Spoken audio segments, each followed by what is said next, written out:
কোরআনে আমার নাম করে কোনো কিছু করো না, মিথ্যা আশ্বাস দিও না। আর ওরা মিথ্যা কথা বলে বেড়াইতেছে। আর ওরা নাকি ইসলামী রাষ্ট্র কায়েম করবে।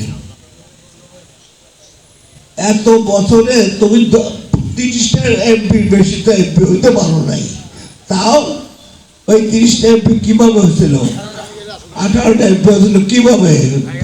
আমাদের খালেদা জিয়া ওই পদে আমাদের বিএনপি ক্যান্ডিডেট দিয়েছিল না, যার কারণে তারা কয়েকটা সিট পাচ্ছে না।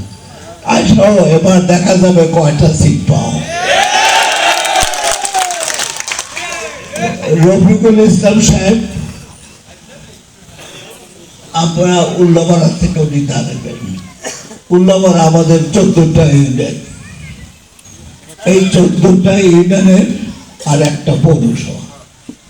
এখানকার ভোটার আছে, ভোটাররা তার কাছে অতীতে কি পেয়েছে, নামাজ পড়াও তো শিখায় দেয় ভালো করে। এত মুসলিম কথা কয়, কিভাবে ভালো করে নামাজ পড়তে হয়, কিভাবে মিথ্যা কথা বলতে হয় না, কিভাবে জনগণের সেবা করতে হয়, কিভাবে সৎ পথে জীবনযাপন করতে হয়। রফিকুল ইসলামের ব্যবসা কি? এত কোটি কোটি টাকা কোথায় পায়? উনি নির্বাচন করবেন, উনি ব্যবসা কি আছে? আর উনি কিরকম লোক?